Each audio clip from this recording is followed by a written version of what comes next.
started.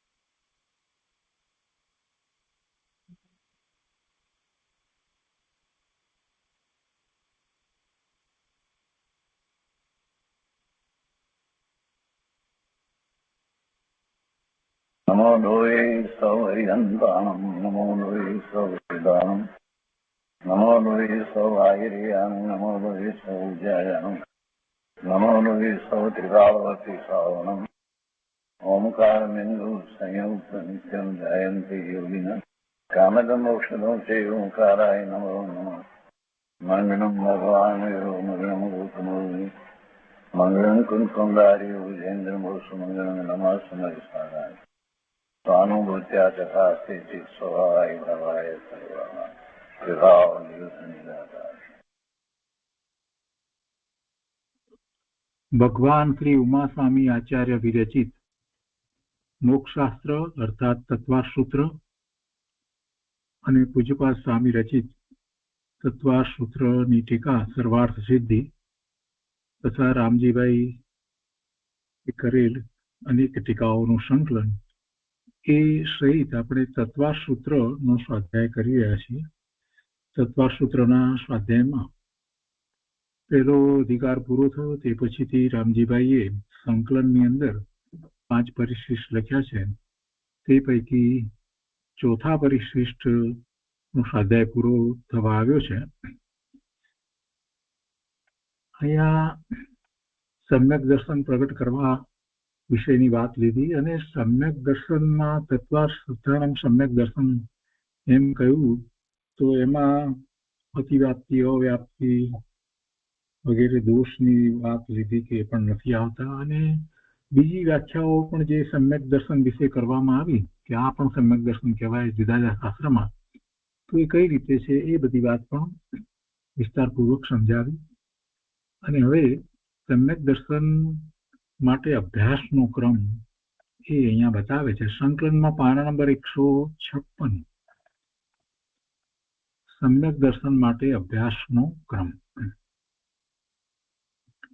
પૂજ્ય ગુરુદેવના પ્રવચનો દ્વારા રામજીભાઈએ આ અભ્યાસક્રમ લખ્યો છે. એમને કોઈ મતિ કલ્પના નથી અને મહાપુરુષોએ શાસ્ત્રમાં જે રીતે વાત કરી છે એ પ્રમાણે જ ગુરુદેવે આ અભ્યાસક્રમ સમજાવ્યો છે કે ક્યાંથી ધર્મની શરૂઆત થાય. અને એ વાત વારંવાર ગુરુદેવે કરી છે, આચાર્ય ભગવાને પણ કરી છે, એટલે એ અપેક્ષાથી આ અભ્યાસક્રમ કહેવાયો છે. તો અહીંયા કહે છે કે સમ્યક દર્શન માટે અભ્યાસનો ક્રમ. તો પછી પ્રથમ તો આજ્ઞા આદિ વડે વા કોઈ પરીક્ષા વડે કુદેવ આદિની માન્યતા છોડી અરહંત દેવ આદિનું શ્રદ્ધાન કરવું. આજ્ઞા આદિ વડે અથવા કોઈ પરીક્ષા વડે શું કરવું? કુદેવની માન્યતા છોડી અરહંત આદિ દેવનું શ્રદ્ધાન કરવું. મોટા ભાગના વાણિયા જે પોતાને જૈન માને છે એમને એમ છે કે અમે જૈન છીએ ને અમને તો કુદેવાદીની માન્યતા છે જ નહીં, પણ જે ભવનપતિ વગેરે દેવો જે છે એની પૂજા આરાધના અને એમાં એમ માને છે કે એ દ્વારા પોતાને કંઈક આ ભાવમાં કંઈક પ્રાપ્તિ થશે એવી માન્યતા તો વર્તે જ છે. અને આપણે જોઈએ છીએ કે એ રીતે કેટલાય એ દેવીઓને એમની પ્રતિમાઓને જૈન મંદિરની અંદર પણ સ્થાન આપવામાં આવ્યા હોય છે અને કેટલાક લોકો તો ત્યાં વધારે સમય વિતાવે છે, ભગવાનની પૂજા ભક્તિ કરતા વધારે સમય ત્યાં વિતાવે છે. એટલે એમને હજી એની શ્રદ્ધા એવી પડી છે. ખરેખર તો એમાંના બહુ ઓછા સમ્યક દ્રષ્ટિ દેવો છે, દેવીઓ છે. એટલે વાસ્તવિક સ્વરૂપને સમજવાની જરૂર છે. જૈનોમાં આ બધું જે ચાલી રહ્યું છે ને એ સમજવાની જરૂર છે કે કોણ સાચા દેવ છે. તીર્થંકર ભગવાન કેવળી પરમાત્મા સિદ્ધ પરમાત્મા, એટલે એમને માનવા જોઈએ. એમને માનવા જોઈએ એટલે એમની જીનવાણી દ્વારા, ઓમકાર ધ્વનિ દ્વારા જે જીનવાણી જે ગણધર ભગવાને રચના કરી છે એને માન્ય રાખવી જોઈએ. બીજા બધા દેવ વગેરે જે છે એ આપણા જેવા જ છે એમ સમજવું જોઈએ. ભવનપતિ હોય ગમે તે હોય તો પણ એ પણ એવો પ્રયત્ન કરી રહ્યા છે, પુરુષાર્થ કરી રહ્યા છે, એમને પણ મુક્તિ પ્રાપ્ત કરવી છે. એટલે એ રીતે એમને માનવા જોઈએ. એક મિત્ર ભાવે એમના તરફ દ્રષ્ટિકોણ કરવો જોઈએ. એમના પ્રત્યે પૂજ્ય ભાવ ન હોય, પરંતુ બીજો એક ભગવાન આત્મા છે ને એ પણ એવો પ્રયત્ન કરી રહ્યા છે, એવો દ્રષ્ટિકોણ અપનાવવાનો હોય. પૂજ્ય ભાવ, ઉપકારી ભાવ તો એક કેવળ જ્ઞાની પરમાત્મા જે છે, સામાન્ય કેવળી હોય, તીર્થંકર હોય કે સિદ્ધ થયા હોય, એમના પ્રત્યે જ હોય. અને એમની આજ્ઞામાં રહી અને એમની આજ્ઞામાં રહી અને જે એમની વાણી દ્વારા પરમ સત્યને પામ્યા છે એવા ગંધર્વ ભગવાન, આચાર્ય ભગવાન, ઉપાધ્યાય ભગવાન અને મુનિરાજ પ્રત્યે એવો ઉપકારનો ભાવ હોય કે એમના નિમિત્તે પોતે ધર્મ પામે છે. એટલે આ વાતને અંદરમાં સમજવાની જરૂર છે. તો શું કે છે કે આજ્ઞા આદિ, તો કોની આજ્ઞા? પ્રથમ તો આજ્ઞા, કોની આજ્ઞા હોય? દિનેશ્વર ભગવાનની જ આજ્ઞા છે. જો એ આજ્ઞા ન હોત તો પોતે પોતાના સ્વરૂપમાં સ્થિર થયા છે એવા તીર્થંકર ભગવાનની ઓમકાર ધ્વનિ છૂટક? કોઈ વખત આપણે વિચાર જ નથી કરતા કે તીર્થંકર ભગવાન પોતાના સ્વરૂપમાં સ્થિર થયા છે અને એમને એવી ભાવના ભાવી હતી પૂર્વે, એટલે તીર્થંકર નામ ગોત્ર બંધાયું કે બધા જીવો પૂર્ણ દશાને પ્રાપ્ત કરે. એટલે જયારે તીર્થંકર થયા છે, સ્વરૂપમાં સ્થિર થયા છે, ત્યાર પછીથી દિવ્ય ધ્વનિ છૂટે છે. ઓમકાર ધ્વનિ દ્વારા જ્ઞાન પ્રકાશ થાય છે. એનો અર્થ જ એ છે કે જીવોના કલ્યાણ માટે આ વાત છે અને એ જ દિનેશ્વર ભગવાનની આજ્ઞા છે એમ સમજવાનું છે. કેમ કે એમની એ ઈચ્છા હતી પૂર્વના ભાવમાં એમણે ઈચ્છા કરી હતી. હવે તો અત્યારે કોઈ એમને ઈચ્છા રહી નથી, પણ એની પૂર્તિ થાય છે. બીજી કોઈ ઈચ્છાની પૂર્તિ નથી થતી. કઈ ઈચ્છાની પૂર્તિ થાય છે? પૂર્વ ભાવની કઈ ઈચ્છાની પૂર્તિ થાય છે? પૂર્વ ભાવમાં જયારે એમને તીર્થંકર નામ ગોત્ર બાંધ્યું તો એમાં કઈ ઈચ્છાની પૂર્તિ આ ભાવમાં જયારે તીર્થંકર થયા છે ત્યારે થાય છે? તો કે જગતના કલ્યાણ માટેની વાત જે હતી એની પૂર્તિ થાય છે. બીજી કોઈ ઈચ્છાની પૂર્તિ થાય છે એમ નથી. એટલે એનો અર્થ જ એ છે કે એ ભગવાનની આજ્ઞા જ છે. ઓમકાર ધ્વનિ જે નીકળે છે એ આપણે માટે છે અને આપણે માટે ઉપકારી છે, એટલે એ સ્વયં નીકળે છે. તો એ જ આજ્ઞા છે. બીજી ક્યાંય આજ્ઞા શોધવા જવાની જરૂર નથી. કોની પાસે આજ્ઞા લેવી છે? આ જ પ્રભુની આજ્ઞા છે. એટલે કે છે કે પ્રથમ તો આજ્ઞા આદિ વડે વા કોઈ પરીક્ષા વડે, પછી વ્યવહારથી આજ્ઞા એવા મહાપુરુષો આપણને આપે એ વાત જુદી છે. અને બીજી વાત અહીંયા લીધી પરીક્ષા વડે, પણ પરીક્ષા કરવાની શક્તિ બધામાં હોતી નથી. સાચા દેવગુરુની પરીક્ષા કરવી એ કઈ સહેલી વાત નથી. પરંતુ જેમણે એવો અભ્યાસ કર્યો છે, જે માર્ગમાં છે, એવા આચાર્ય ભગવાન, ઉપાધ્યાય ભગવાન, મુનિ મહારાજે એનો નિર્દેશ આપ્યો છે. એટલે એ દ્વારા સાચા દેવ ગુરુને શાસ્ત્ર કોને કહેવાય એનો નિર્ણય કરવો અને એ નિર્ણય ઉપરથી પરીક્ષા કરવી કે આ દેવ બરાબર છે, આ કેવળી પરમાત્મા છે, એ દેવ છે. તો એમ એ પરીક્ષા વડે એ સિવાય બીજા જે છે તે દેવ નથી, એ કુદેવ છે. પછી આ બધી વાતને કેટલાય લોકો ગંભીરતાપૂર્વક લેતા નથી. એટલી બધી વસ્તુમાં કોઈ વિરોધ કરવા માટે નહીં, પરંતુ પોતાને સમજવાની જરૂર છે કે ભાઈ તું માને છે તો સ્વાધ્યાય વખતે માને છે કે જયારે મંદિરમાં જાય ત્યારે માને છે, બાકીના બધા વખતે તો તને શું છે? શ્રી ગણેશાય નમઃ ને શું આ કઈક દેવ દેવીઓના નામો લખે છે, પોતે પેલી કંકોત્રી વગેરે લખે છે. આ બધામાં શું કરે છે? આપણે જોઈએ છીએ જૈનોની કંકોત્રીમાં પણ બધાને ત્યાં એમ નથી હતું કે ઓમ શ્રી મહાવીરાય નમઃ કે ઓમ શ્રી પાર્શ્વનાથાય નમઃ. આવું બધું કેટલું લખે છે પ્રસંગોની અંદર. પછી બધું જાત જાતનું લખે છે.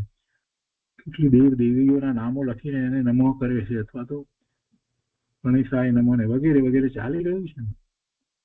એટલે એ જ બતાવે છે કે હજી એને નિર્ણય નથી થયો, સાચો નિર્ણય નથી થયો. આ નિર્ણયની વાત મહત્વની છે, એટલે આપણે જરાક એનો વિચાર કરીએ છીએ. પરીક્ષા કરવા માટે પણ આચાર્ય ભગવાન, ઉપાધ્યાય ભગવાન, મુનિ મહારાજે જે શાસ્ત્ર દ્વારા આપણને માર્ગદર્શન આપ્યું છે એ રીતે આપણે પરીક્ષા કરવાની છે.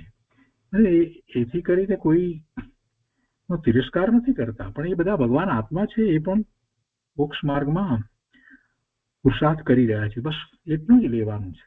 એ બધા પણ ભગવાન આત્મા છે, મોક્ષ માર્ગનો પુરુષાર્થ કરી રહ્યા છે. એ કદાચ દેવ હોય, કોઈ ભવનપતિ હોય, જ્યોતિષી હોય, ગમે તે હોય, તેથી શું થઈ ગયું? દેવલોકના દેવ હોય તો પણ શું છે? અરે ઇન્દ્ર મહારાજ હોય તો પણ શું છે? એટલે આ બધી વાતને સમજવાની જરૂર છે. તો એવી રીતે કુદેવની માન્યતા છોડવાની છે. સાચા દેવની માન્યતા કરી એટલે બીજા ધર્મની માન્યતા છોડવાની છે. અને અરહંત આદિ દેવ આદિનું શ્રદ્ધાન કરવું. અરહંત આદિ એટલે અરહંત તીર્થંકર ભગવાન, કેવડી ભગવાન અને સિદ્ધ ભગવાન, એમનું શ્રદ્ધાન કરવું. કારણ કે એનું શ્રદ્ધાન થતાં ગૃહિત મિથ્યાત્વનો તો અભાવ થાય છે. કુદેવ આદિકનું નિમિત્ત દૂર થાય છે અને અર્યંત દેવ આદિકનું નિમિત્ત મળે છે. માટે પ્રથમ દેવ આદિકનું શ્રદ્ધાન કરવું. પછી જીનમતમાં કહેલા જીવ આદિ તત્વોનો વિચાર કરવો. 7 તત્વની વાત લીધી છે, તો એ તત્વોનો અભ્યાસ કર્યા પછીથી એનો વિચાર કરવો. વારંવાર એનો વિચાર કરવો. ભલે અનુભૂતિ ન થઈ હોય તો પણ જેવું છે એવું તત્વ શાસ્ત્ર દ્વારા, ગુરુ દ્વારા સમજ્યા છીએ તો એનો વિચાર કરવો. જીનમતમાં કહેલા જીવ આદિ તત્વોનો વિચાર કરવો. અનિમતમાં કહેલા પંચ મહાભૂત તત્વો વગેરે વગેરે બધી વાતોનો વિચાર કરવાની જરૂર નથી. જે વાત જીનેશ્વર ભગવાનની વાણીમાં આવી એ જ પરમ સત્ય છે, એટલે એનો વિચાર કરવો. તેના નામ, લક્ષણ આદિ શીખવા. કારણ કે એના અભ્યાસથી તત્વ શ્રદ્ધાની પ્રાપ્તિ થાય છે. પછી સ્વ પરનું ભિન્નપણું જેથી ભાષે તેવા વિચારો કર્યા કરવા. કેમ કે પહેલું તત્વ લીધું જીવ તત્વ, તો અને બીજું અજીવ તત્વ, તો સ્વ એ બીજા બધાથી જુદું છે. અને એટલું જ નહીં, પણ જીવ અને અજીવ ના સંબંધે થતી જે બીજી પર્યાયો છે, જેને આપણે 5 તત્વો તરીકે કહીએ છીએ, જેમાં આશ્રવ, સંબંધ, નિદ્રા, મોક્ષ, એ વાત આપણે લઈએ છીએ, અને બંધ અને મોક્ષ.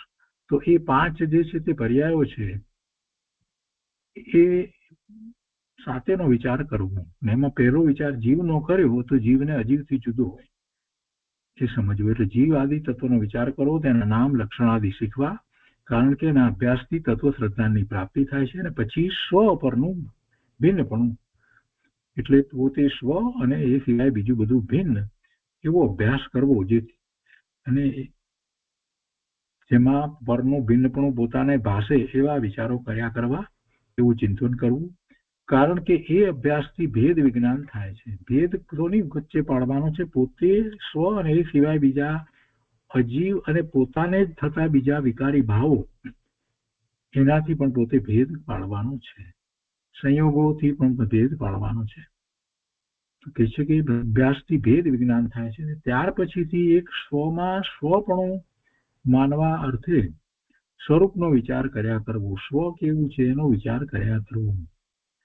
કારણ કે એ અભ્યાસથી આત્મ અનુભવની પ્રાપ્તિ થાય છે. એટલે એ જ મુખ્ય પુરુષાર્થ પછી રહે છે.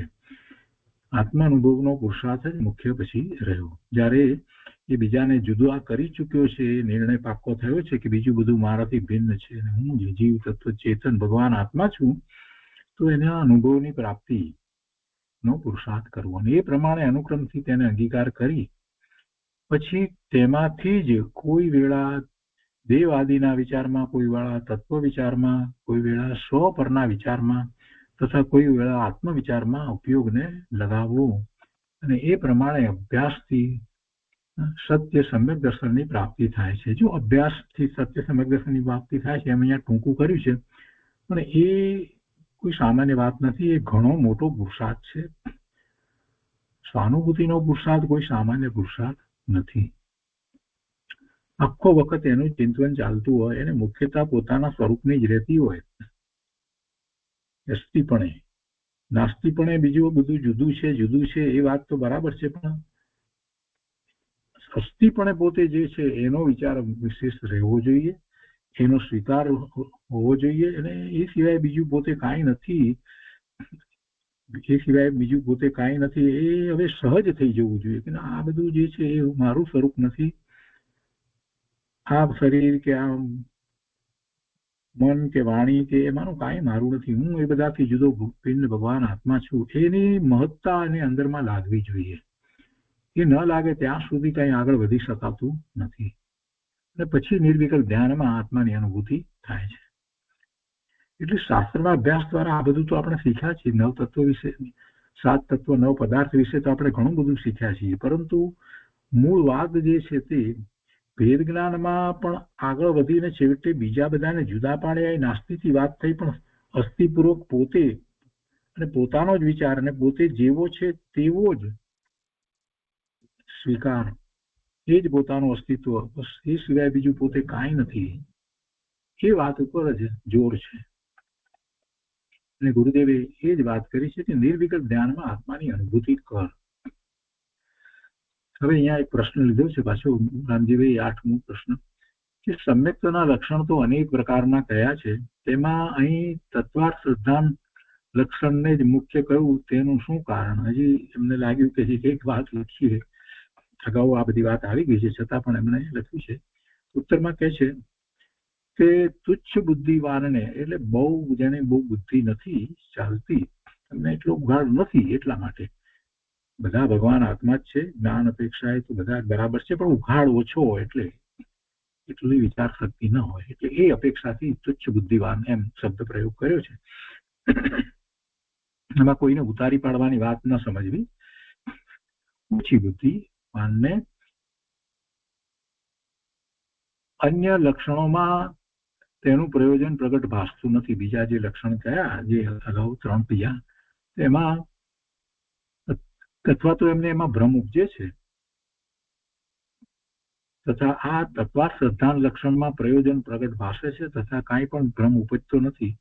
તેથી એ લક્ષણને મુખ્ય કર્યું છે, અને એ જ અહીં દર્શાવવામાં આવે છે. ગઈકાલે બધી ઘણી વાત આવી ગઈ છે, એટલે આપણે વિસ્તાર નથી લેતા.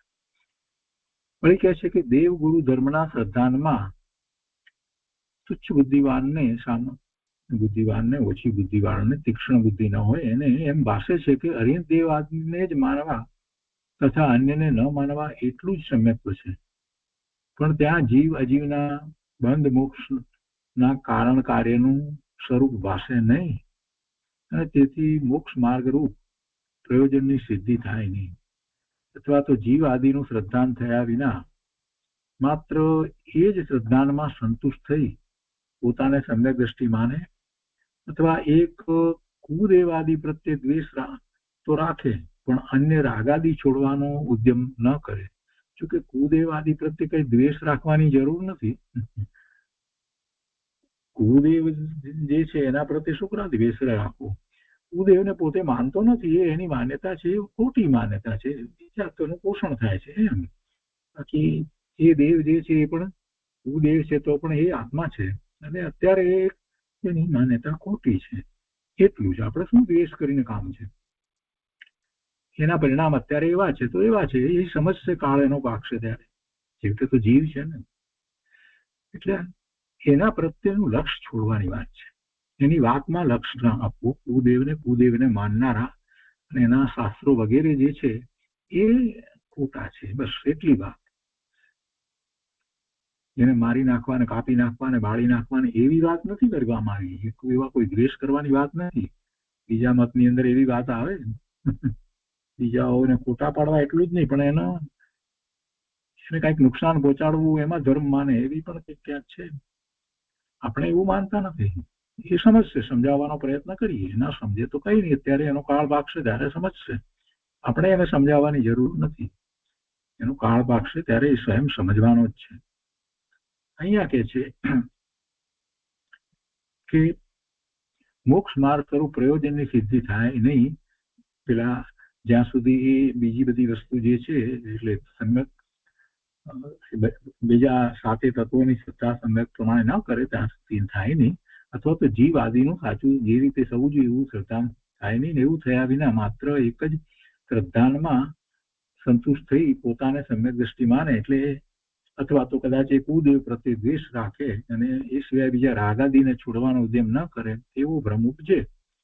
માત્ર બસ આપણે તો એક હરિયંત દેવને જ માનીએ એટલે એટલા માત્રથી વાત બનતી નથી એમ કહેવાનો આશય છે. વળી સ્વપરના શ્રદ્ધાનમાં બીજી રીતે કોઈ એમ માને કે સ્વપરનું સિદ્ધાંત કરવું બીજું કાંઈ જ નહીં, તો એમાં પણ એ ઓછી બુદ્ધિ વાળાને એમ ભાષે કે એક સ્વપરનું જાણવું જ કાર્યકારી છે અને તેનાથી જ સમ્યક તો થાય છે. આવું અત્યારે કેટલાક લોકો લઈને બેસી ગયા છે, બસ બીજું નહીં. પણ ત્યાં આશ્રવાદિકનું સ્વરૂપ ભાસતું નથી અને તેથી મોક્ષ માર્ગરૂપ પ્રયોજનની સિદ્ધિ પણ થતી નથી. ટૂંકમાં કહેવાનો આશય એવો છે કે ભાઈ સાતે સાત તત્વોને બરાબર જાણવા જોઈએ, નવ પદાર્થને. કેમ કે નવ કહીએ એટલે પુણ્ય પાપ પણ એમાં આવી જાય, ત્યારે નવ થાય. બધાને બરાબર યથાર્થ સમજવા તો જોઈએ, એટલે એની સિદ્ધિ થતી નથી. અથવા તો આશ્રવાદિકનું શ્રદ્ધાન થયા વિના માત્ર એટલું જ જાણવામાં સંતુષ્ટ થઈ, એટલે કે સ્વપરનું શ્રદ્ધાન જુદા એમ ભેદ જ્ઞાન, તો એમાં જો સંતુષ્ટ થઈ પોતાને સમ્યક દ્રષ્ટિ માની સ્વચ્છંદી થાય પણ રાગ આદિ છોડવાનો ઉદ્યમ કરે નહીં એવો ભ્રમ ઉપજે. ભેદ જ્ઞાન એક જ રેકડ વગાડ્યા કરે તો ભાઈ એમ નહીં ચાલે, એમ અહીંયા કહેવાનો આશય છે. તથા આત્મશ્રદ્ધાન લક્ષણમાં તુચ્છ બુદ્ધિવાનને એમ ભાષે કે એક આત્માનો જ વિચાર કાર્યકારી છે અને તેનાથી જ સમ્યક થાય છે. પણ ત્યાં જીવ અજીવના વિશેષો અથવા તો આશ્રવાદીનું સ્વરૂપ ભાસતું નથી અને તેથી મોક્ષ માર્ગ રૂપ પ્રયોજનની સિદ્ધિ પણ થતી નથી. જો આમાં વાત એક કહેવી છે કે મુખ્ય વાત તો આ જ છે, આત્મામાં એકાગ્રતાનો પુરુષાર્થ એ મુખ્ય વાત છે, આત્માનો જ વિચાર કાર્યકારી છે. પણ એમાં મૂળ વાત ક્યાં છે કે એ નિર્વિકલ્પ ધ્યાનનો પ્રયોગ કઈ આખો વખત થતો નથી. એટલે સવિકલ્પ દશાની અંદર બીજી વાત પણ હોય છે. એ અપેક્ષાથી આ સમજવાનું છે કે બીજા તત્વો વગેરેનો પણ એને વિચાર કરવો જોઈએ. પણ બીજા તત્વોના વિચારમાં રહેવાની જરૂર નથી, પોતાના સ્વરૂપના વિચારમાં જ રહેવાની જરૂર છે. એટલે એ તો શ્રેષ્ઠ વસ્તુ છે જ, આત્માનો જ વિચાર કાર્યકારી થાય જ છે, નથી થતો એવી વાત નથી. પણ અહીંયા અપેક્ષાથી વાત લીધી છે કે એ વિચાર આખો વખત ન ટકી રહેતો હોય ત્યારે એ શાસ્ત્રનો અભ્યાસ વગેરે કરે છે અને એ નવ પદાર્થ સાત તત્વો વાતનો પણ એ વિચાર કરે છે. એટલું અહીંયા કહેવાનો આશય સમજવું. તો અહીંયા એ રીતે વાતનો અર્થ કરવાનો છે. અને તેથી મોક્ષ માર્ગ રૂપ પ્રયોજનની સિદ્ધિ થતી નથી. એટલે એકલું બસ કે હું આત્મા એકલું જ. અરે જેને સમજ નથી, જેને સાત તત્વો સમજ્યા નથી ને એને જ એકલી સીધી વાત કરવામાં આવે કે ભાઈ તું આત્મા, બસ બીજી બધી વાત ભૂલી જા, તો એમાં એને લાભ નહીં થાય. એ પણ વાતને સમજવાની જરૂર છે. અથવા તો જીવ આદિના વિશેષોનું અને આશ્રવાદીના સ્વરૂપનું શ્રદ્ધાન થયા વિના માત્ર એટલા જ વિચારથી પોતાને સમ્યક દ્રષ્ટિ માની અને સ્વચ્છંદી બની રાગ આદિ છોડવાનો ઉદ્યમ કરે નહીં. બધી જગ્યાએ એમણે એ વાત લીધી છે કે ભાઈ એક જ વાતને માનશે તો એ રાગ આદિ છોડવાનો ઉદ્યમ નહીં કરે. હવે રાગ આદિ છોડવાનો ઉદ્યમ જે છે એ પણ ખરેખર જોવા જઈએ તો આ તત્વની શ્રદ્ધા સિવાય આ ભેદ જ્ઞાન અને પોતાના સ્વરૂપનો વિચાર એ બધા દ્વારા થાય છે. એ બધું સાથે હોય તો જ એને રાગ દ્વેષ ઘટે છે. માત્ર કઈ સાત તત્વોને માનવાથી રાગ દ્વેષ ઘટી જાય છે એમ પણ નથી. એટલે અહીંયા તો એક વાત બતાવી છે એમને, એટલે ઉત્તર એવી રીતે આપ્યો છે. પણ આપણે સમજવાનું છે કે બધી જ વાતને સાથે રાખીએ તો જ રાગ દ્વેષ ઘટે, એ સિવાય રાગ દ્વેષ ઘટતા જ નથી. કોઈ એક વસ્તુને પકડવાથી રાગ દ્વેષ નહીં ઘટે, કેમ કે એક નહીં તો બીજા પ્રકારે રાગ દ્વેષ થશે. એટલે બધું સ્વરૂપ એને બરાબર જાણવું જોઈએ. આખો કહેવાનો આશય એટલું છે. એટલે એમ જાણી એ લક્ષણોને મુખ્ય કર્યા નહીં અને તત્વાર શ્રદ્ધાન લક્ષણમાં જીવ અજીવાદી વા આશ્રવાદીનું શ્રદ્ધાન થયું ત્યાં તે સર્વનું સ્વરૂપ જો બરાબર ભાષે તો મોક્ષ માર્ગરૂપ પ્રયોજનની સિદ્ધિ થાય. વળી એ શ્રદ્ધાન થતાં સમ્યક દર્શન થવા છતાં પણ પોતે સંતુષ્ટ થતો નથી, પરંતુ આશ્રવાદીનું શ્રદ્ધાન થવાથી રાગ આદિ છોડી અને મોક્ષનો ઉદ્યમ રાખે છે. એટલે સાતે તત્વોનો ખ્યાલ છે, મોક્ષ તત્વનો ખ્યાલ છે, તો સમ્યક દર્શન થયા પછીથી જ પણ મોક્ષ તત્વ જે છે એનો વિચાર કરે છે. એટલે એનો પુરુષાર્થ આખો ચારિત્રનો પુરુષાર્થ થાય છે એમ કહેવાનો આશય છે. એ પ્રમાણે તેને ભ્રમ ઉપજતો નથી, માટે તત્વાર્થ શ્રદ્ધાન લક્ષણને મુખ્ય કહ્યું. અથવા તત્વાર્થ શ્રદ્ધાન લક્ષણમાં દેવાદિકનું શ્રદ્ધાન, સ્વ પરનું શ્રદ્ધાન અથવા આત્મશ્રદ્ધાન ગર્ભિત હોય છે અને તુચ્છ બુદ્ધિવાનને પણ ભાષે છે, પણ અન્ય લક્ષણોમાં તત્વાર્થ શ્રદ્ધાનનું ગર્ભિતપણું છે તે વિશેષ બુદ્ધિવાન હોય તેને જ ભાષે છે, પણ તુચ્છ બુદ્ધિવાનને ભાષતું નથી, માટે તત્વાર્થ શ્રદ્ધાન લક્ષણને મુખ્ય કહ્યું છે. અથવા મિથ્યા દ્રષ્ટિને એ આભાસ માત્ર હોય છે, ત્યાં તત્વાર્થોનો વિચાર તો તત્વના અર્થ સાથે તત્વની વાત છે, તત્વાર્થોનો વિચાર તો વિપરીત અભિનિવેશ દૂર કરવામાં શીઘ્ર કારણરૂપ થાય છે, પણ અન્ય લક્ષણો શીઘ્ર કારણરૂપ થતા નથી, અથવા તો વિપરીત અભિનિવેશમાં પણ કારણ થઈ જાય છે. તેથી અહીં સર્વ પ્રકારથી પ્રસિદ્ધ જાણી વિપરીત અભિનિવેશ રહિત જીવ તત્વ આદિનું શ્રદ્ધાન જ સમ્યકપણું લક્ષણ છે એવો નિર્દેશ કર્યો. અને એવું લક્ષણ જે આત્માના સ્વભાવમાં હોય તે જ સમ્યક દ્રષ્ટિ જાણવું. જેને એ લક્ષણ હોય જેને તત્વ શ્રદ્ધાન હોય એ સમ્યક દ્રષ્ટિ જાણવો. તત્વ શ્રદ્ધાનની બાબતમાં એક વાતને પકડવી. ગુરુદેવે જે રીતે કહ્યું છે એ રીતે કે તત્વ શ્રદ્ધાન એટલે અનુભૂતિ પૂર્વકનું તત્વ શ્રદ્ધાન. એકલું તત્વ શ્રદ્ધાન વિકલ્પમાં જે છે એથી કાંઈ કોઈ સમ્યક દ્રષ્ટિ થતું નથી, પંડિતાઈ સિવાય બીજું કાંઈ થતું નથી. અનુભૂતિ સહિતનું તત્વ શ્રદ્ધાન જે છે એ જ સમ્યક દર્શન છે. એટલે તત્વ શ્રદ્ધાન સમ્યક દર્શન કહ્યું, પણ એમાં આગળ મૂકી દેવાનું અનુભૂતિ સહિત એ શબ્દ મૂકવો જરૂરી છે, ખૂબ જરૂરી છે. એટલે બધા જ એમ કે છે કે અમને સાત તત્વની, નવ પદાર્થની, સાચા દેવગુરુ શાસ્ત્રની શ્રદ્ધા છે. ના, એમ નહીં ચાલે ભાઈ. અનુભૂતિ પૂર્વક શબ્દ આગળ મૂકશો તો જ ખ્યાલ આવશે, ગંભીરતા સમજાશે. એટલે બીજી બધી વાત કહેવામાં આવી હોય પણ પૂજ્ય ગુરુદેવે આ વાતને ખૂબ સ્પષ્ટ કરી છે. તો એ રીતે અહીંયા એ ચોથું પરિશિષ્ટ પૂરું થાય છે. હવે પાંચમું પરિશિષ્ટ આપણે શરૂ કરીએ છીએ. રામજીભાઈ એ પાંચમું પરિશિષ્ટ પણ ઘણું લાંબુ વિસ્તારપૂર્વક લખ્યું છે. એમાં મોક્ષ શાસ્ત્ર ગુજરાતી ટીકા અધ્યાય 1, પરિશિષ્ટ 5, એમાં કેવળ જ્ઞાનનું સ્વરૂપ, કેવળ જ્ઞાનના સ્વરૂપની વાત એમણે લીધી છે. સમ્યક દર્શનની વાત તો બરાબર છે, પણ કેવળ જ્ઞાનનું સ્વરૂપ લેવાનો એમને વિકલ્પ એ અપેક્ષાથી આવ્યો, આપણે એમ સમજી શકીએ છીએ. કેમ કે ઉમા સ્વાતીજી ભગવાને પહેલું સૂત્ર જે લખ્યું એમાં મોક્ષ માર્ગની વાત લખી. સમ્યક દર્શન જ્ઞાન ચારિત્રાણી મોક્ષ માર્ગ, એટલે મોક્ષ ની વાત કરી છે. તો મોક્ષ માર્ગમાં મોક્ષ ભાવ મોક્ષની દશા જે છે ત્યારે કેવળ જ્ઞાન હોય છે. એટલે એ વાત એમને લાગ્યું કે આ વાત પણ એટલી જ મહત્વની છે, એ વાત પણ લેવી જોઈએ. આપણે જયારે બીજું સૂત્ર લીધું, બીજા સૂત્રમાં તો તત્વાર્થ શ્રદ્ધાનમ સમ્યક દર્શનમ, તો એના સંબંધી પરિશિષ્ટમાં ઘણી બધી વાત લીધી. તો પછી એમને થયું કે પહેલા સૂત્રની વાત જે છે એમાં મોક્ષની વાત આવી ગઈ, મોક્ષ માર્ગની વાત આવી ગઈ. તો મોક્ષ માર્ગમાં છેલ્લી જે દશા જે છે મોક્ષ ભાવ મોક્ષની દશા અને છેવટે પછી પૂર્ણ મોક્ષની દશા, તો એમાં તો કેવળ જ્ઞાન સંબંધીની ઘણી વાત આવે. એટલે એમને પાંચમા પરિશિષ્ટમાં પછી ખૂબ વિસ્તારપૂર્વક એ બધી વાત લીધી છે. એટલે અહીંયા એમ ના સમજવું કે વિષયાંતર થઈ જાય છે, કોઈ વિષયાંતર થતું નથી. આ બધું આપણે માટે ઉપયોગી છે. ઉમા સ્વાતીજી ભગવાનની ભાવના એ જ હતી કે જીવ માત્ર મોક્ષ માર્ગમાં પ્રવર્તે અને પૂર્ણ દશા મોક્ષની દશાને પ્રાપ્ત કરે. એટલે એમણે આ તત્વાર્થ સૂત્રની રચના કરી અને પહેલા બે સૂત્રમાં બહુ જ બધી વાત એમણે ગૂંથી લીધી, એવા સૂત્ર લખ્યા. તો આ અહીંયા આપણે જયારે પાંચમું પરિશિષ્ટ કરીએ છીએ ત્યારે અંતરમાં એવો ભાવ રાખવો કે રામજીભાઈને પહેલા સૂત્રમાં જે મોક્ષ માર્ગમાં મોક્ષની વાત જે છે એ મોક્ષમાં કેવળ જ્ઞાન જે થાય છે, ભાવ મોક્ષની દશા થઈ, ત્યાંથી કહીએ તો ત્યાં કેવળ જ્ઞાન થયું. તો એની કેટલીક વાત સમજાવવી છે એટલે આ લખ્યું છે. તો પ્રયોજન આપણને સમજાય છે અહીંયા. હવે લઈએ પાંચમા પરિશિષ્ટમાં. અહીંયા પહેલું કહ્યું છે કે સતખંડ આગમ ધવલા ટીકા પુસ્તક 13 સૂત્ર 81-82 દ્વારા આચાર્ય દેવે કહ્યું છે કે તે કેવળ જ્ઞાન સકળ છે, સંપૂર્ણ છે, સપત્ન છે.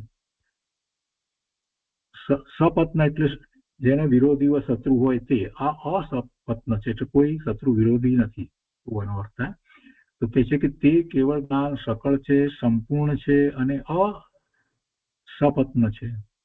અખંડ હોવાથી તે અખંડ છે અને અખંડ હોવાથી તે સકળ છે. આવું ત્યાં આચાર્ય ભગવાને ટીકામાં સટખંડ આગમની ધવલા ટીકાની અંદર કહ્યું છે.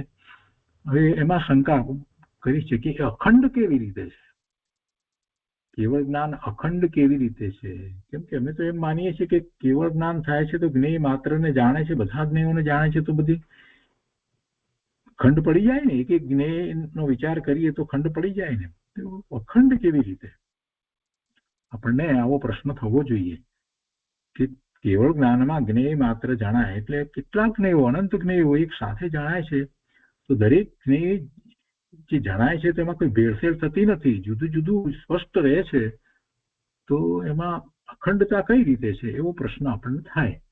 શંકા કરતા એમ કહીએ કે આશંકા આપણને પણ એવી થવી જોઈએ કે ભગવાનના જ્ઞાનમાં ત્રણ લોક, ત્રણ કાળ ના બધા જ પદાર્થોનું દરેક સમયની પર્યાયનું જ્ઞાન છે, સ્પષ્ટ યુગપત થાય છે, તો પછી બધું જુદું જુદું જ છે ને, તો પછી અખંડ કેવી રીતે થાય? આપણે જરાક વિચાર કરીએ તો આપણને પણ એમાં ઉત્તર મળી જાય. એક મોટી સભા ભરાઈ હોય, એમાં 50,000 માણસો સામે બેઠા હોય અને મંચ ઉપરથી ફોટો લેવામાં આવે તો 50,000 માણસોનો ફોટો આવે કે ના આવે? તો એક જ ફોટામાં બધા દેખાય કે ના દેખાય? એ ફોટામાં કઈ ભાગ પડવાની જરૂર નથી પડતી. એ ફોટામાં ફોટોગ્રાફ લઈએ તો બધા જ દેખાય. બસ એવું જ છે, ભગવાનને એવી રીતે દેખાય છે એટલે અખંડ જ છે. આ તો સામાન્ય વ્યવહારથી સમજવા માટેની એક વાત છે.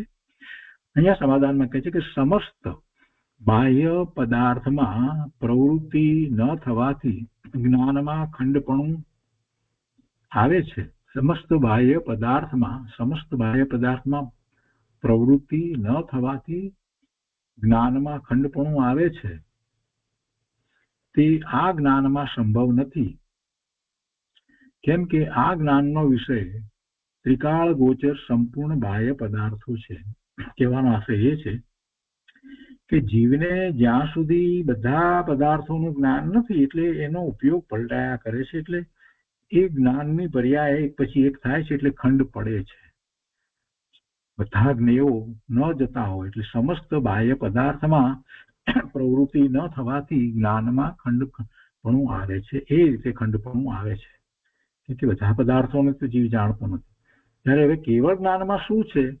કેવળ જ્ઞાનમાં કોઈ પ્રવૃત્તિનો પ્રશ્ન જ નથી, એક સાથે બધું જ એમાં દેખાય છે. એટલે આ શું છે, આ શું છે કે એક સાથે આટલા જ્ઞેય દેખાય છે, આટલા નથી દેખાતા, એવો બધો કોઈ પ્રશ્ન ઉપસ્થિત થતો નથી. એમ જેમ આપણે ફોટોગ્રાફનો વિચાર કર્યો કે બધા જ આવી ગયા એમાં, તો એ રીતે હવે આ જ્ઞાનમાં એ થતું નથી. એટલે આ જ્ઞાન એક સમયની પર્યાયની અંદર બધું જ આવી જાય છે. એટલે અને પાછું ત્રિકાળ ગોચર, ત્રણેય કાળની બધા જ્ઞેય માત્ર એમાં આવી જાય છે એટલે અખંડ છે. એક સમયની પર્યાયમાં ત્રણેય કાળના, ત્રણેય લોકના બધા જ જ્ઞેયો એમાં આવી ગયા એટલે એ અખંડ છે. એમ સહેલાઈથી સમજાય છે કે ત્રિકાળ ગોચર સંપૂર્ણ એમાં બાહ્ય પદાર્થો આવી જાય છે. બીજી રીતે વિચાર કરીએ, આ બાહ્યની અપેક્ષાથી એમણે વાત કરી છે, પણ ખરેખર જોવા જઈએ તો કેવળ જ્ઞાન ને ધવલા અને ટીકામાં જે રીતે કહ્યું છે એની અપેક્ષાથી આપણે વિચાર કરીએ. આચાર્ય દેવે જે કહ્યું છે તે કેવળ જ્ઞાન સકળ છે, સંપૂર્ણ છે અને અસપત્ન છે. અખંડ હોવાથી તે સકળ છે એમ એમણે અહીંયા મૂક્યું છે. સકળ છે એટલે સર્વને એક સાથે જાણે છે, એ રીતે એમણે વાત લીધી છે. તો સર્વ થયું, એમાં સર્વમાં પછી પોતાનો આત્મા પણ આવી જવો જોઈએ. આચાર્ય ભગવાનના અંતરમાં એ વાત હોય એટલે બાહ્ય તો બરાબર છે, બાહ્ય તો છે, બાહ્યને તો જાણે છે સંપૂર્ણ, પણ એમાં અહીંયા સંપૂર્ણ, અખંડ, સકળ આ બધું મૂક્યું છે.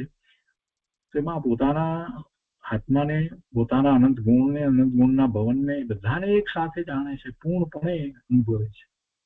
અહીંયા એમને બાહ્યની વાત નથી લીધી આચાર્ય દેવે. તે કેવળ જ્ઞાન સકળ છે, સંપૂર્ણ છે અને અસપત્ન છે. એમ ત્યાં લીધું છે 81 અને બાદમાં અખંડ હોવાથી તે સકળ છે એમ લીધું છે. એટલે રામજીભાઈએ આ શંકાના સમાધાન તરીકે બાહ્યની વાત લીધી છે. આપણે સાથે એ વાતને લઈ લેવાની કે એ જ વખતે સ્વને પણ એ અનુભવે છે, જાણે છે, એમને કઈ ઉપયોગ ફેરવવો પડતો નથી. બહુ શાંતિથી સમજવાની વાત છે. આપણે ઉપયોગને ફેરવીને સ્વને તરફ વાળીએ છીએ, બધી વાત કરીએ છીએ. એમનો ઉપયોગ સ્વમાં જ રહ્યો છે, છતાંય આ બધું જે છે એમના જ્ઞાનમાં પ્રતિબિંબિત થાય જ છે. ઉપયોગને એ તરફ લઈ જવાની જરૂર પડતી જ નથી. એમ અખંડતા છે, જ્ઞાનની અખંડતાને સમજવાની છે. અહીંયા જ્ઞાનની અખંડતા આ પ્રશ્નમાં જે છે આપણે જે સમજવાનું છે આ છે કે જ્ઞાન સ્વભાવ છે. એક સમયનો જ્ઞાન સ્વભાવ જે પરિપૂર્ણ છે એની વાત પૂજ્ય ગુરુદેવે ઘણી કરી છે, ઘણી રીતે કરી છે. ગુરુદેવે એમ કહ્યું કે આ જ્ઞાન કેવું છે કે જેની એક સમયની એક પર્યાયની અંદર અનંત જ્ઞેયો એક સાથે પ્રતિબિંબિત થઈ જાય છે, પછી કોઈ બાકી રહેતું નથી. તો પછી એમાં પોતાનું સ્વરૂપ પણ આવી જાય, પોતાના અનંત ગુણોનું ભવન પણ આવી જાય અને બાહ્ય બધું જ આવી જાય, એવો અર્થ એમાંથી થાય છે. અને એ જ અખંડપણું છે. જ્ઞાનનું અખંડપણું એ જ છે. જ્ઞાનના અખંડપણા વિશે આ રીતે આપણે વિચાર કરવાનો છે. તો આગળ લઈએ. રામજીભાઈએ કેટલીક વાત લખી છે, પણ આપણે સાથે સાથે બીજી વાત પૂજ્ય ગુરુદેવના પ્રવચનમાંથી આપણે જે સમજ્યા છીએ એને પણ આપણે સાથે જોડી દઈશું તો વધારે સ્પષ્ટતા થશે. અથવા કરીને અહીંયા લખે છે કે અથવા દ્રવ્ય ગુણ અને પર્યાયોના ભેદનું જ્ઞાન અન્યથા ન બની શકવાથી જેમનું અસ્તિત્વ નિશ્ચિત છે એવા જ્ઞાનના અવયવોનું નામ કળા છે અને આ કળાઓ સાથે તે અવસ્થિત રહે છે, તેથી સકળ છે. સકળ છે, સકળનો ગુજરાતી શબ્દ તરીકે સકળ એક શબ્દ તરીકે લેવાય અને એનો સમાસ જુદો પાડીને સકળ એમ પણ લેવાય. સકળ એક શબ્દ તરીકે પણ ગુજરાતીમાં પ્રયોગ છે, એને દરેક વખતે એનો સમાસ જુદો પાડવાની જરૂર નથી હોતી. સકળ શબ્દ તરીકે પણ છે. સકળ એટલે બધું જ એમાં આવી જાય છે, એ રીતે પણ એક શબ્દ પ્રયોગ થાય છે અને સમાસ જુદો પાડીએ એમને અહીંયા વાત લીધી, સંધિ જુદી પાડીને વાત લીધી છે સકળ.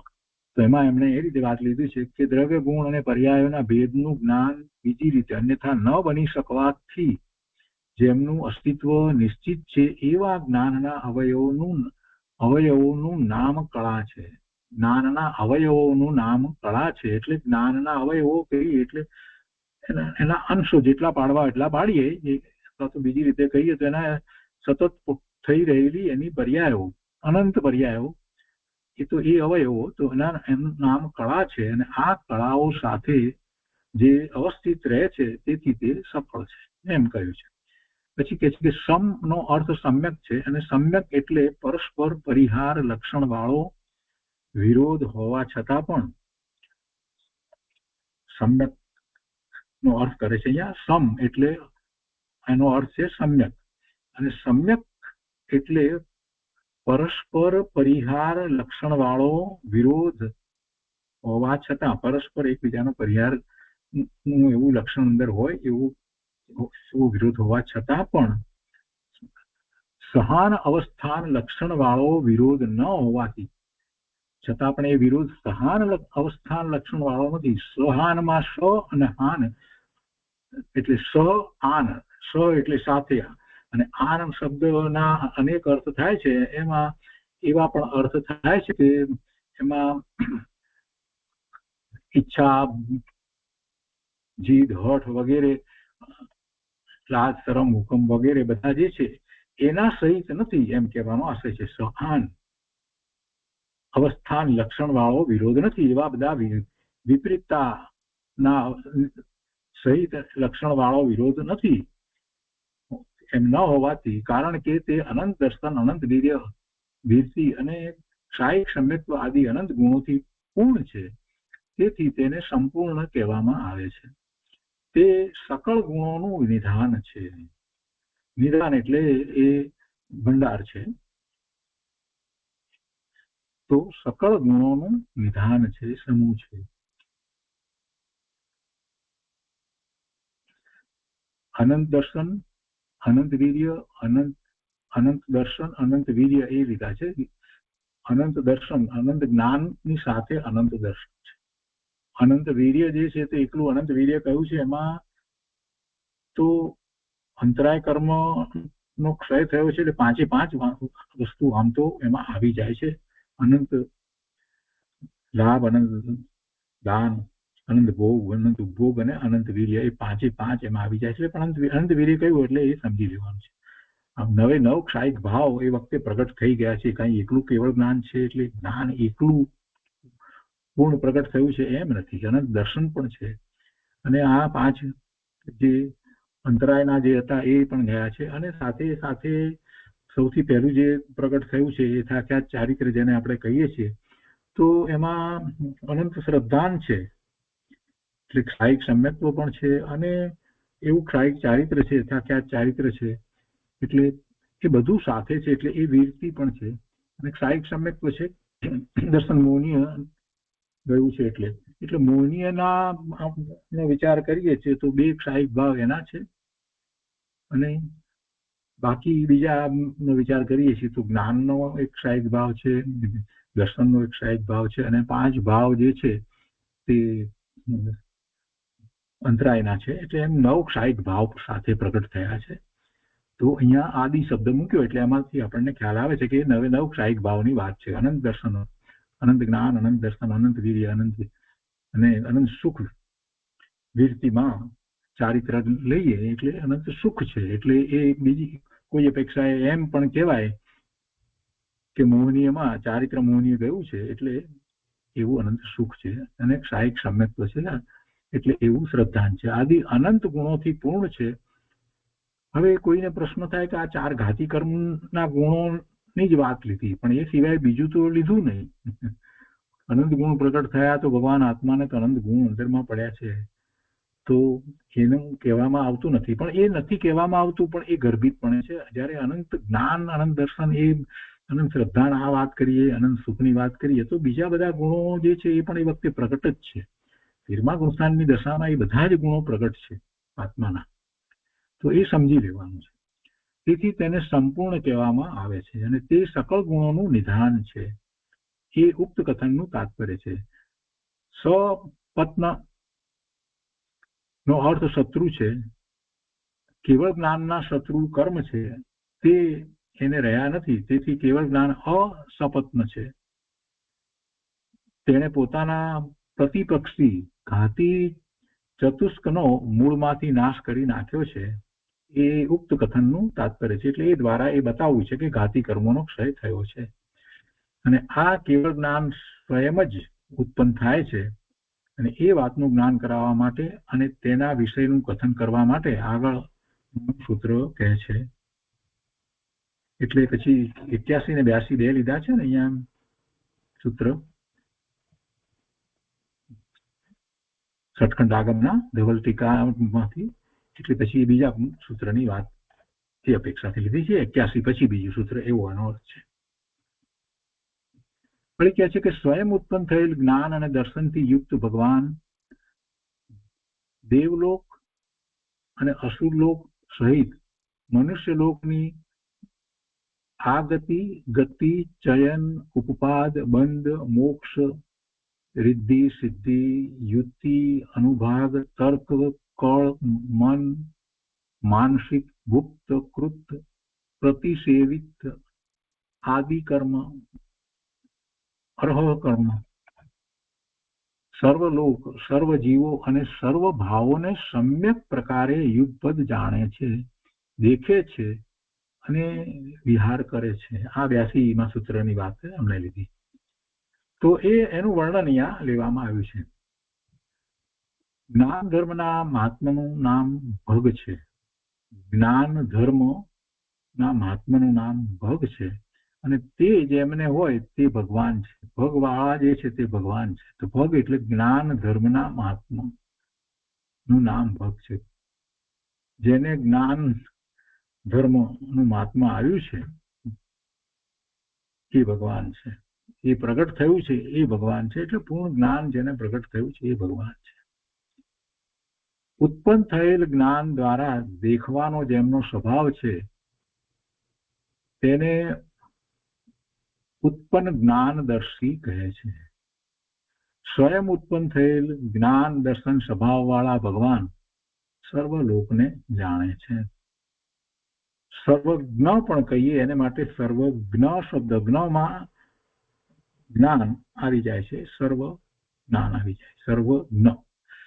અહીં એક શંકા કરી અને સમાધાન આપ્યું છે કે જ્ઞાનની ઉત્પત્તિ સ્વયં કેવી રીતે થઈ શકે. અહીંયા જયારે એમ કહ્યું કે સ્વયં ઉત્પન્ન થયેલ જ્ઞાન દર્શન સ્વભાવ વાળા ભગવાન સર્વ લોકને જાણે છે, તો સ્વયં જ્ઞાન દર્શન ઉત્પન્ન થયા છે, તો કે છે કે જ્ઞાનની ઉત્પત્તિ સ્વયં કેવી રીતે થઈ શકે છે.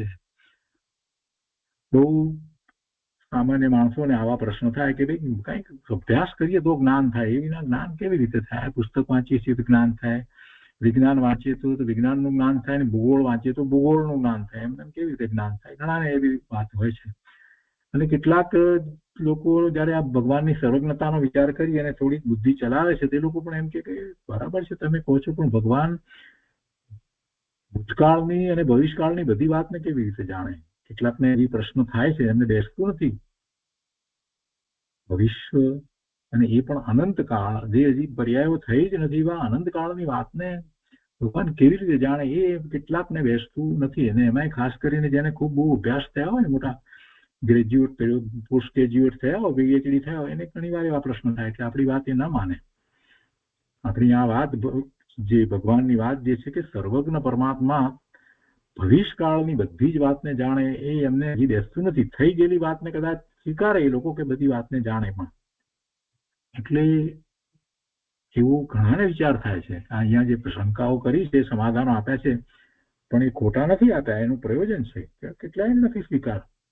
સર્વજ્ઞતાની બાબતમાં આપણને સ્વીકાર છે, કેમ કે આપણે શાસ્ત્ર અભ્યાસ કર્યો છે, આપણે તર્ક દ્વારા પણ એ વસ્તુને સમજી શકીએ છીએ. તો એમને એ વાત તર્ક દ્વારા જ સમજાવવી પડે. અને તર્ક દ્વારા સમજ્યા પછી પણ એ શાસ્ત્ર જયારે અભ્યાસ કરે અને પછી એમને ખ્યાલ આવે કે કુંકુંદાચાર્ય ભગવાનને અસત્ય બોલવાનું કાંઈ પ્રયોજન છે, આપણે એ પ્રશ્ન એમને પૂછીએ કે અમૃતચંદ્રાચાર્ય ભગવાનને અસત્ય બોલવાનું કાંઈ પ્રયોજન છે? એ બોસ્ટિંગ કરતા હશે કોઈ રીતે પણ, કે પરમ સત્ય હશે એ જ કહેતા હશે? એમને કોઈ પ્રયોજન બીજું છે જ નહીં, તો પછી પરમ સત્ય જ કહે. અને જે વાતની એમને ખબર ન હોય એ વાત શા માટે કરે? એટલે એમને તો એ વાતની બરાબર સાચી ખબર છે જ, અને એમણે કહ્યું છે. અને પછી કોઈ એમ પણ પ્રશ્ન કરે પણ એમનું જ્ઞાન ખોટું હોય તો? પણ એ સર્વજ્ઞના સમોસરણમાં જઈ અને આવ્યા પછીથી એમણે આ વાત કરી છે. સર્વજ્ઞની વાણી સાંભળ્યા પછીથી વાત કરી છે. અને તમે સર્વજ્ઞની વાણી સાંભળી નથી, સર્વજ્ઞને સ્વીકાર્યા નથી, સમજ્યા નથી, અને ખાલી દલીલ કર્યા જ કરો કે સર્વજ્ઞતા ન હોય, તો એ વાત બરાબર નથી. આપણે એમને એમ સમજાવી શકીએ કે તમે કઈ રીતે કહી શકો. કુંકુંદાચાર્ય ભગવાન સર્વજ્ઞ પરમાત્માના સમોસરણમાં જઈ અને વાત લઈ આવ્યા છે. પૂજ્યપાદ સ્વામી પણ એવી જ રીતે ભગવાનના સમોસરણમાંથી સમાધાન પ્રાપ્ત કરી અને એ પણ કહે છે. અને એ જ રીતે બીજા આચાર્ય ભગવાનોએ પણ એ જ રીતે અનુભૂતિ કરી છે કે એને એ પછી વાત કહે છે. તો એમને કોઈ અસત્ય બોલવાનું કે આપણને ગેરમાર્ગે દોરવાનું પ્રયોજન નથી. એટલે એ હરિયંત પરમાત્મા સર્વજ્ઞ છે, તેમને કેવળ જ્ઞાન થાય છે, એમને સર્વજ્ઞતા એવી પ્રગટ થાય છે, અને એ જીવ માત્રનો જ્ઞાન સ્વભાવ છે એ વાત કરે છે. એટલે એમાં કોઈ કારણ નથી. આવું આપણે તર્ક દ્વારા બીજાને સમજાવી શકીએ, જે સમજવા માંગે છે એને, અને આપણે પોતે પણ એ સમજી શકીએ છીએ. એટલે એ જ્ઞાન સ્વભાવ છે, એ જ્ઞાન સ્વભાવ છે. એની ઉત્પત્તિ થતી નથી, એ ઉત્પત્તિ થતી નથી, એનો ઉઘાડ થાય છે. જ્ઞાન તો જ્ઞાન સ્વભાવ તો છે જ, જ્ઞાન ગુણ છે એટલે એ ઉઘાડ થાય છે. એને અહીંયા ઉઘાડ જે થાય છે એને માટે કોઈ બીજો કોઈ કાર્ય કરતો નથી, એની વાત અહીંયા લીધી છે. એટલે સ્વયં ઉત્પન્ન થાય છે એમ કહેવામાં આવ્યું છે. તો જ્ઞાનની ઉત્પત્તિ સ્વયં કેવી રીતે થઈ શકે છે, એમાં ઘણી બધી વાત સમાય છે કે જ્ઞાન આત્માનો સ્વભાવ છે અને એનો ઉઘાડ થાય છે, પૂર્ણ ઉઘાડ થઈ જાય છે. તો જ્ઞાનની ઉત્પત્તિ સ્વયં કેવી રીતે થઈ શકે છે? સમાધાન નહીં, કારણ કે કાર્ય અને કારણનું એક અધિકરણ હોવાથી એમાં કોઈ ભેદ નથી. કાર્ય અને કારણનું એક અધિકરણ હોવાથી એમાં કોઈ ભેદ નથી. એનો અર્થ શું થયો? કાર્ય અને કારણ જે છે એનું અધિકરણ તો આત્મા જ છે. કાર્ય પણ આત્માને વિશે થાય છે અને કારણ પણ આત્મા જ છે. બેનું અધિકરણ એક જ છે, આધાર એક જ છે, આત્મા જ છે. એટલે એમાં એ વસ્તુ આખી જે છે તે સ્વયં છે અને એનો ઉઘાડ જ થયો છે. ઉત્પત્તિ કહો તો પણ એ પર્યાય અપેક્ષાએ ઉત્પત્તિ થઈ છે. જ્ઞાનની ઉત્પત્તિ સ્વયં કેવી રીતે થઈ શકે, એટલે કે ન થઈ શકે એમ કહેતો હોય તો કે ના, એમ નહીં, થાય છે. કારણ કે કાર્ય અને કારણનું અધિકરણ એટલે કે એનો આધાર એક જ છે. ભગવાન આત્મા પોતે જ એનો આધાર છે, જે જ્ઞાન સ્વરૂપ છે, જ્ઞાન સ્વભાવ છે. એટલે એનો ઉઘાડ સ્વયં થાય છે, બીજાની એને અપેક્ષા નથી. પોતાનું પરિણમન સ્વયં થાય, પોતાનામાં રહેલા ગુણનું સ્વયં પરિણમન થાય, એવા પરિણમનને બીજાની અપેક્ષા નથી. એટલે સ્વયં ઉત્પન્ન થયું છે. જ્ઞાન પણ સ્વયં છે, દર્શન પણ સ્વયં છે. બધા જ ગુણોનું પ્રગટ થવું, ઉત્પન્ન એટલે પ્રગટ થવું. અંદરમાં રહેલા ગુણો તો છે જ, પણ એની પ્રગટતા સ્વયં થાય છે. પૂર્ણ પ્રગટતા સ્વયં થાય છે. એકલા જ્ઞાનની નહીં, દર્શનની પણ થાય છે. આનંદ, શાંતિ, સુખ, નિર્મળતા, સત્તા, ભવ્યતા, પ્રભુતા બધા જ ગુણોનો પૂર્ણપણે ઉઘાડ સ્વયં થાય છે. એ વાતને અહીંયા આપણે લેવાની છે. કેવળ જ્ઞાન થાય છે ત્યારે, અને એમાં કોઈ ફળની અપેક્ષા હોતી નથી. તો આપણે આજે અહીંયા સુધી સ્વાધ્યાય રાખીએ છીએ.